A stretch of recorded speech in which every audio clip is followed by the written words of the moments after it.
I agreed to babysit for my cousin for one weekend, then her kid said something that made me check the basement.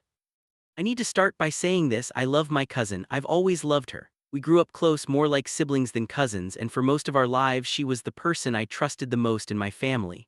That's part of why this story still makes my stomach knot when I think about it. Not because of what I found, but because of how long it took me to understand what I was seeing. When people hear this story, they usually ask the same thing. Why didn't you leave immediately? The honest answer is that nothing ever felt dangerous all at once. It crept, it normalized itself, it wore the mask of responsibility and exhaustion and the kind of messiness people excuse when kids are involved. My cousin Sarah has a 6-year-old son named Oliver, smart kid, quiet, observant in a way that sometimes made adults uncomfortable, but in that old soul way people like to romanticize, he always seemed to be listening more than he was talking. Sarah had been struggling for a while, single mom, long hours, not much support. When she called me asking if I could babysit for a weekend while she handled some things, I didn't hesitate. She sounded exhausted in that bone-deep way that isn't dramatic, just heavy. I just need 2 nights, she said. Friday and Saturday, I'll be back early Sunday. I agreed. Her house was about an hour away from mine in a quieter area than I was used to, older neighborhood, lots of trees, the kind of place where everything looks peaceful from the outside and people assume nothing bad ever happens. When I arrived Friday afternoon, Sarah looked worse than I expected. Not physically sick, just drained. She hugged me longer than usual and thanked me at least 4 times in the first 10 minutes. You're a lifesaver, she kept saying. I just need to clear my head. Oliver was sitting on the living room floor with his toys, barely looking up when I came in. That wasn't unusual for him. He was shy, especially around adults. Sarah ran through the basics: food in the fridge, bedtime routine, emergency numbers, normal stuff. Then she grabbed her bag, kissed Oliver on the head, and left in a hurry that felt slightly off, but I brushed it aside. Parents leave like that sometimes, guilt mixed with relief. The first evening was uneventful. We ordered pizza, watched a movie. Oliver didn't talk much, but he seemed calm, comfortable. He went to bed without arguing, which Sarah had warned me never happened. I thought, wow, this is easier than she made it sound. That thought didn't age well. The house itself was fine, a little cluttered but nothing alarming, lived in, toys everywhere, laundry baskets half full. What stood out most was how quiet it was, not peaceful quiet, more like the kind where you notice every sound because there aren't many of them. After Oliver fell asleep, I stayed up on the couch scrolling on my phone. Around midnight, I heard something. A thump. Not loud, more like a dull bump somewhere below me. I paused, listening. Old houses make noises, pipes, wood settling. I told myself it was nothing. A few minutes later, I heard it again. This time it sounded closer, to a door. I got up and walked around the house, checking rooms. Everything was normal, doors locked, windows closed, the basement door at the end of the hallway was shut. I remember noticing how heavy it looked, solid, painted over so many times the edges were rounded. I shrugged it off and went to bed. Saturday morning, Oliver was already awake when I came into the kitchen. He was sitting at the table, swinging his legs, eating cereal. Did you sleep okay? I asked. He nodded. Then he looked at me very seriously and said, You're not supposed to go in the basement. I laughed automatically. Why not? He shrugged, eyes on his bowl. Mom doesn't like it. Kids say stuff like that all the time. Parents have off-limits rooms, storage, tools, old junk I didn't push. What's down there? I asked lightly. Oliver hesitated. Then he said very quietly, That's where the noises come from. My smile faded just a little. What noises? I asked. He looked up at me then, and for the first time since I arrived, he held eye contact. The ones that happen when you think everyone is asleep. That was the moment something in me shifted, not into fear exactly, but into alertness. The kind you get when a sentence doesn't fit the context you expected. Oliver, I said gently, what do you mean? He stared at his cereal again. Never mind. I didn't press him. I should have, but I didn't. Because nothing else was wrong yet. Because the house looked normal. Because Sarah loved her kid. Because I didn't want to be the person who overreacted to something a 6-year-old said. But once a kid puts a thought like that in your head, it doesn't leave. The rest of the day felt stretched, like time was moving differently. Oliver followed me from room to room without really engaging. Every now and then he'd glance toward the hallway that led to the basement door. That night after he went to bed, I heard the noise again. 3 slow thumps. Directly beneath my feet. This time I didn't tell myself it was nothing. I froze on the couch, phone still in my hand, the glow of the screen suddenly too bright for how quiet the house felt. The thumps weren't loud enough to sound violent, but they were deliberate, spaced out, like someone testing something instead of tripping or dropping an object. I muted my phone and listened. Nothing. I waited another minute, heart thudding in my ears, then stood up slowly. I walked to the hallway and stopped a few feet from the basement door. The air there felt cooler, like the temperature changed abruptly. The door itself looked the same as it had earlier, closed, solid, anonymous. I didn't touch it. I told myself I was being ridiculous. Old houses settle at night. Kids imagine things. I'd already primed my brain with Oliver's comment, so of course every sound felt loaded now. I went back to the couch, turned the TV volume up a notch and tried to relax. Around 1 a.m. I heard it again. This time it wasn't a thump. It was a scrape. Soft, slow, like something being dragged across concrete. My skin prickled. I stood up again, moving more quietly this time, and checked Oliver's room first. He was asleep, curled on his side, breathing evenly. No sign he'd been up. No toys on the floor that could have fallen through vents or something equally explainable. I stood there longer than necessary, just to reassure myself that at least that part of the house was normal. Then I went back to the hallway. The basement door looked unchanged, but now that I was paying attention, I noticed something I hadn't earlier. The handle was different from the other doors in the house. Newer, metal, not brass, clean in a way that didn't match the layers of paint on the door itself. I don't know why that detail mattered so much, but it did. I put my ear near the door. Nothing. No breathing, no movement, just that deep, underground quiet that feels heavier than silence. I stepped back, annoyed with myself for even doing that, and went to bed. I slept lightly, waking up at every small sound, my dreams filled with muffled noises and doors that wouldn't open. Saturday morning, Oliver was quieter than usual. He ate his breakfast slowly, pushing food around his plate. When I asked if he wanted to go to the park later, he shrugged. When I suggested a movie, he nodded without enthusiasm. At one point, while I was washing dishes, I felt him standing behind me. "Did you hear them?" he asked. I turned around. "Hear who?" "The noises," he said, "last night." I hesitated. "I heard something, yeah." He nodded, like that confirmed something for him. "They're louder when Mom isn't home," he said. That sent a chill straight down my spine. "Why do you think that?" I asked carefully. He frowned, thinking, "Because the door stays closed." "What door?" I asked, even though I already knew.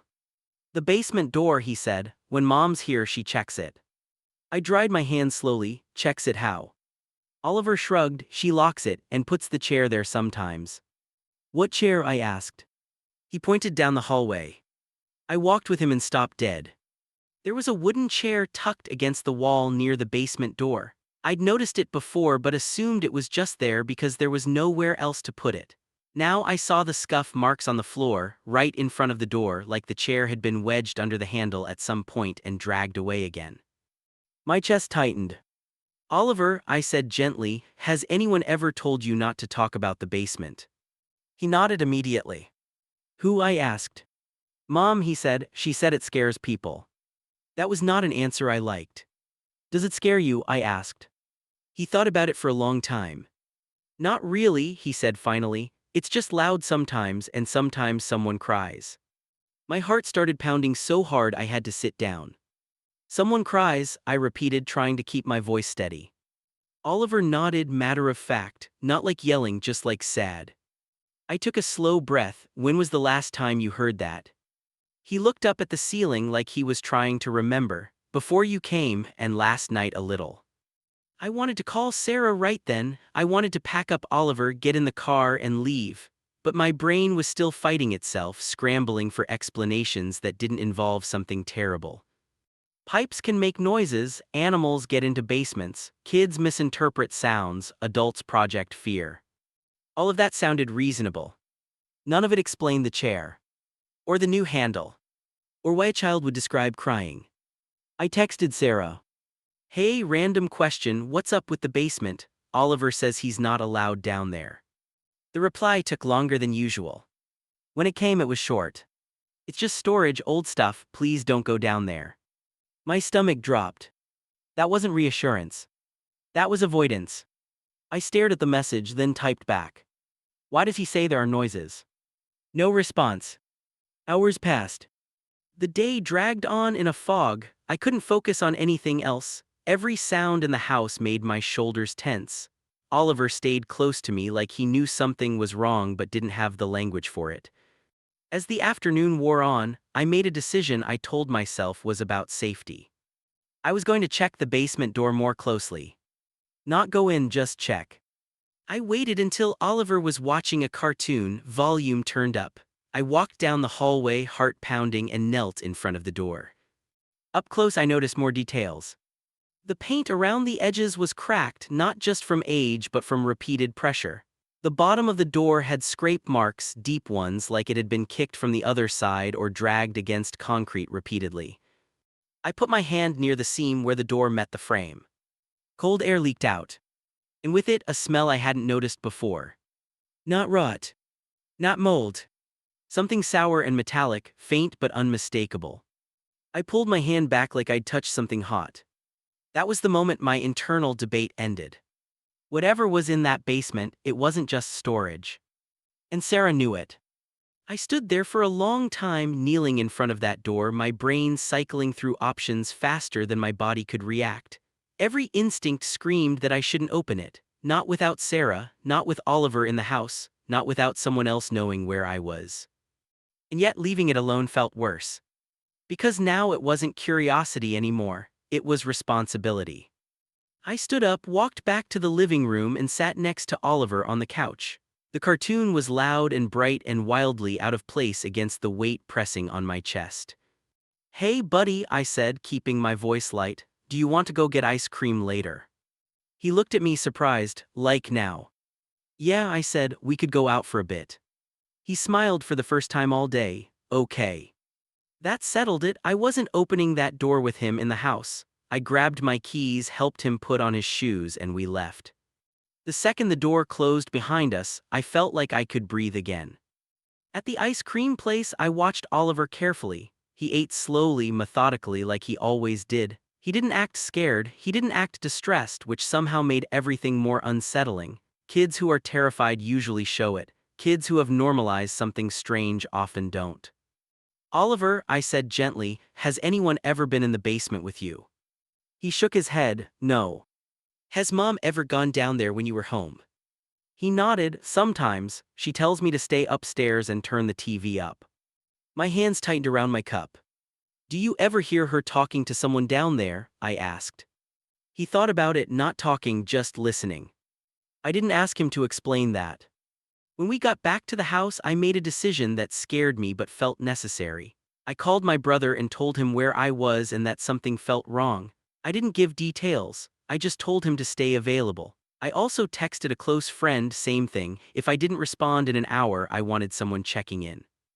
Then I texted Sarah again. I'm concerned, I'm not trying to snoop, but Oliver is describing things that don't make sense. I need you to call me. This time she replied almost immediately. Please don't go into the basement.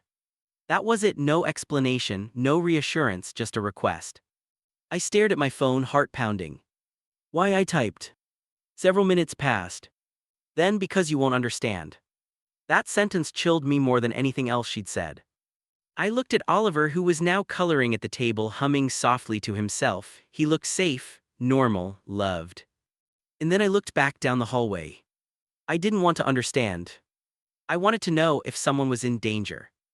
I waited until Oliver was absorbed in his drawing, then I quietly pulled the chair over to his side of the table and told him to keep coloring no matter what. I told him I was going to check something and that he was doing a great job. He nodded without question. I walked back to the basement door. My hands were shaking now. I checked the handle, it was locked. That shouldn't have surprised me, but it did. I tried again, firmly nothing. I pressed my ear to the door. At first I heard nothing. Then faintly I heard movement. Not scraping this time. Breathing. Slow, uneven. I staggered back, my heart hammering so hard it felt like it was trying to escape my chest. My mind raced. If someone was down there, really down there, this was no longer something I could handle alone. I called Sarah. She answered immediately. "What are you doing?" she asked, her voice tight. "Sarah," I said, barely keeping my voice steady, "is someone in your basement?" Silence. "Then it's complicated." "No," I said, "it's not. Is there someone in your basement?" She exhaled shakily. "They're not supposed to be there forever." My blood ran cold. "Who," I said, "is in your basement?" Her voice cracked. "Please don't make me say it like that." I ended the call. I didn't think, I didn't debate, I didn't wait for permission. I called the police. I told them there was a child in the house and that I believed someone was being held in the basement. I told them about the noises, the door, the lock, the child's statements. I expected skepticism. I braced myself for questions that would make me feel foolish. Instead, the dispatcher's tone shifted immediately. She told me officers were on the way. I moved Oliver to the front porch with me, wrapped him in a blanket, and sat with him until the flashing lights pulled up. He leaned into my side like this was just another unusual but manageable adult situation. The officers took over quickly. One stayed with us, two went inside. I'll never forget the sound of that door opening. The sharp intake of breath from one of the officers. The radio crackling. More units arriving. I don't know exactly what they found down there. I didn't see it. I didn't ask for details. What I know is what they later told me, carefully and professionally. There was a woman. She was alive. She had been missing for months. Sarah arrived an hour later in handcuffs, sobbing and incoherent. I didn't recognize her in that moment. The woman who hugged me at the door and thanked me for helping her clear her head felt like someone I'd imagined. Oliver was taken to stay with my parents. I went home and sat in my shower for a long time, letting the water run until it went cold. The house was quiet again now. Too quiet. In the weeks that followed, details came out slowly, about how Sarah had helped someone, about how it started as temporary, about how control and fear and exhaustion blurred into something unforgivable. I don't talk about this much anymore. But when people ask why I didn't leave immediately, why I didn't run the moment something felt off, I tell them the truth. Because monsters don't always look like monsters. Sometimes they look like tired single moms who need a weekend off. And sometimes the bravest thing you can do is believe a child when they say they hear someone crying in the dark. The aftermath didn't come all at once, it never does. For a long time after that weekend, my brain kept trying to reassemble reality into something recognizable. I'd wake up and for a few seconds forget the door, forget the sounds, forget the look on the officer's face when he came back upstairs. Then it would all rush back in, sharp and heavy, like my body was reminding me before my mind could catch up. People assume the hardest part is the moment you find out the truth. It is. The hardest part is realizing how ordinary everything looked before you knew. Sarah's arrest made local news, but the details were vague at first. Unlawful confinement, endangerment, words that felt clinical compared to what they actually meant. Neighbors were interviewed, coworkers spoke in disbelief, everyone said the same things. She was so quiet. She kept to herself. She loved her kid. All of that was true. And none of it mattered. The woman in the basement survived. That's the sentence I cling to when everything else feels too dark. She survived months of isolation because someone finally listened to the wrong kind of silence. Because a 6-year-old didn't have the language to lie about what he was hearing. Oliver asked about his mom for a while. At first he asked when she was coming home, then he asked why she couldn't come home, then eventually he stopped asking at all. Kids adapt in ways adults don't want to admit. He started therapy. He started sleeping through the night again, he laughs more now. But every once in a while, he still asks if doors are locked. Sarah never contacted me after that day. I don't know if she wasn't allowed to or if she chose not to. Part of me is grateful. Another part still mourns the cousin I thought I knew, even though I know now that version of her might never have existed. The investigation uncovered things I wish I could unlearn: how it started, how she justified it, how long she convinced herself it was temporary, how many chances there were for her to stop before it became impossible to pretend she wasn't doing something evil. I testified when I was asked to, I answered questions, I showed texts, I described sounds I still hear in my sleep sometimes. And then I went back to my life. But I didn't go back the same. I don't dismiss weird feelings anymore. I don't laugh off uncomfortable comments from kids. I don't assume love automatically equals safety. And I don't ignore quiet. Because the scariest part of all of this wasn't the basement, it wasn't even Sarah. It was how many times my brain tried to protect me by minimizing something that might have protected someone else. If I told myself Oliver was just being imaginative. If I decided not to ask follow-up questions. If I'd waited for something louder, clearer, more obvious. Someone might not have made it out alive. So if there's one thing I hope anyone reading this takes away, it's this. When a child tells you something doesn't feel right, listen. When your gut says something is wrong but you can't explain why, slow down. And when someone tells you not to look at something because you won't understand, that's exactly when you need to look closer. Because sometimes the difference between a nightmare and a rescue is just one person choosing not to look away.